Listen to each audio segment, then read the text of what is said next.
We finally got it.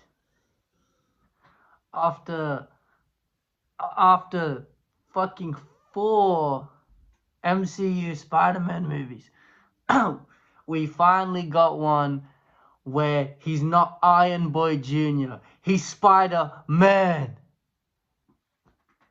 I saw Spider-Man Brand New Day, opening day, on the 30th. I Getting there was an actual mission. I got delayed. Well, basically, someone fell onto the train tracks on like my route home. So I was like leaving from uni, and they were like, there's no more trains. There's been an incident." And I found out later what that incident was, right? And then the movie started at 8:50. This is around like 6. No, yeah, this is like 6:30. And fucking you're like, "Oh, you got to go to you got to get on a train, go to this station and then get replacement buses." I go to the station in question and fucking giant line, cuz the buses are only going to one location, and then you got to make your own way from there. So I thought it was cooked. I thought it was wraps. I thought it was done for. I can't see. I hey, I thought it was done for, right? And I'm like, I'm calling my best friend, being like, "Yo, dude, I think it's over. I think it's so over." Cause the line was like longer than the Comic Con line, cause I went to Comic Con last year. Um, nerd alert. No, I'm laughing. I didn't go to Comic. No, I actually did. I did. I went as Nightwing. Um, and then the line started moving like crazy, and they're like, "The trains are back! The trains are back!" And then I'm like, "Oh, we're so back." Then, because there were so many people forced to go to this one spot, when the trains got back, there were so many people getting on the train, right? Which means I stood up. I stood up for literally like an hour and 20 minutes of just train, or hour and 30 maybe. I don't know. It was a lot, but I got there before the movie started. I saw the movie, and holy shit. Um, yeah, I think I think the movie really hit for me because it came at a time where, well, one, I'm broke, uh, but you know that's nothing new.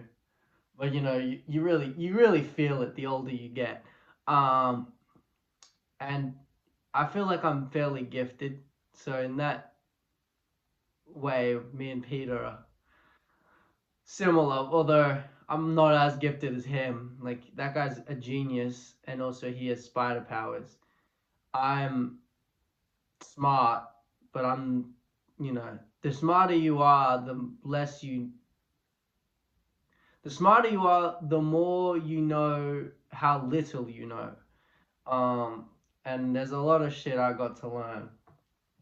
But you just grow as a human being, like slowly, progressively, as long as you're progressing, right?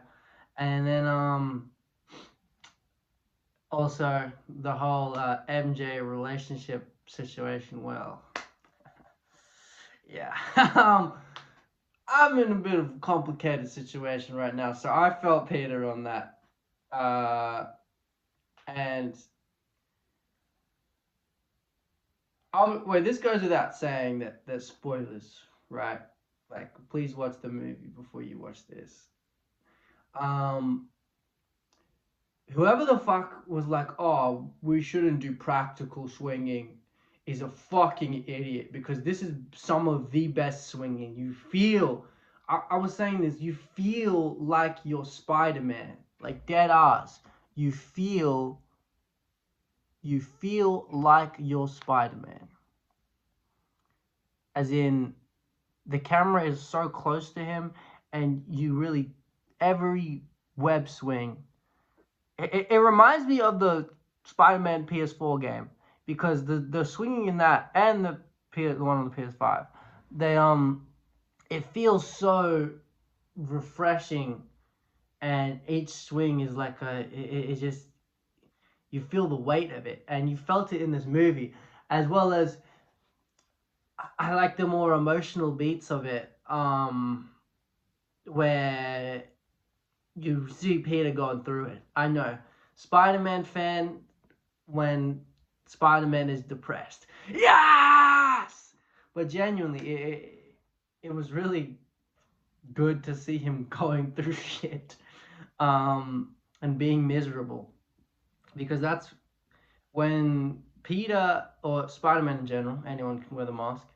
Um, when Spider-Man has nothing, that's when you really see the kind of person he is. I think that's why Spider-Man fans are so happy when um, he's miserable, or they're miserable, because it could be Spider-Woman, Spider-Gwen, anyone can wear the mask.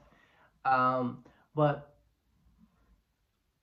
like we're specifically talking about Peter here, you can see the kind of man he really is.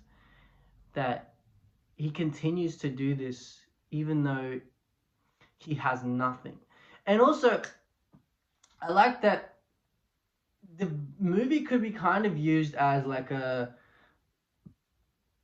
commentary on people who go through tremendous loss and then bury themselves in their work, because that's what he was doing. He was just burying himself in uh, being Spider-Man, and then because his other identity, he has nothing going on there. And throughout the movie, you see him progress to be like accepting the spider part and the human part, and he's accepting Peter and Spider-Man. They don't need to be separate. It's not like Batman where Bruce Wayne is the mask. Spider-Man, Peter is just as important as Spider-Man. They are one. I'm both. Are you Peter Parker or are you Spider-Man? I'm both, and he locks in. And also, I think the inhibitors, obviously, they're using this to set up the mutants. Like Jean Grey was the villain. I did say spoilers, but she's not the villain. It's Damage Control, which were in Wonder Man, and now Wonder Man is cancelled. What the fuck? That's literally like the best Marvel show, and you fucking cancelled it. No, sorry. I'm getting upset. Um, yeah. So the inhibitors is it was him like trying to turn off a part of himself. Well, that's a lot of what this movie is, and then he accepts it. Once he accepts it, he's able to overcome everything. I really liked Peter and the Punisher, Frank Castle. Let me tell you something, Red. Let me tell you something, Webhead. Um, yeah, their dynamic was really good, and then he actually snipes Peter, and then you get the hospital scene. The everyone in front of the hospital cheering for Spider-Man, that made me emotional. Honestly, a lot of the things in this movie made me emotional. Peter seeing MJ with someone else, that made me emotional. And then he's like this was just a very emotional movie, and it's genuinely like I'm gonna watch it a couple more times, because with movies I watch them multiple times in the cinema. That's what I did for Sinners. That's what I did for Superman. That's what I did for Obsession. I saw Obsession 3 times. Um, Actually, sometimes there's movies that I really like that I don't watch again. Project Hail Mary is one. I've only watched it once, but when it comes to streaming, I think it's already on streaming. I'll probably watch it again. Um, there's just something so nice about seeing a movie and you sometimes pick up on stuff you didn't before. I think Sinners was big for that. Superman, not so much. It's a pretty simple movie. Obsession, I picked up on some extra things, but not really. I kind of got most of it from Obsession anyway. Like I knew that she cooked his cat the first viewing. Like um And we're not an Alex Myers situation here. The bear's the villain, right? Like, Spider-Man would never. Spider-Man mocks bear. Um, yeah, it's this Spider-Man movie is up there with Spider-Man 2 and Into and Across the Spider-Verse. Uh, for like Across the Spider-Verse is my favorite Spider-Man movie, and the Into is up there. But Brand New Day might take. Spider-Man 2 is also up there. I don't know, but make sure you watch it and make sure you don't watch this video before you watch it because I just like spoiled like shit. Um, I did think it was weird that Jean Grey was like underpowered throughout most of it, but then she locks in at the end and she gets this crazy her power awakening, which was sick. Anyway, also the Hulk in it, fucking awesome. It's no more Smart Hulk. That's what Banner's for, cuz. Alright. Signing off.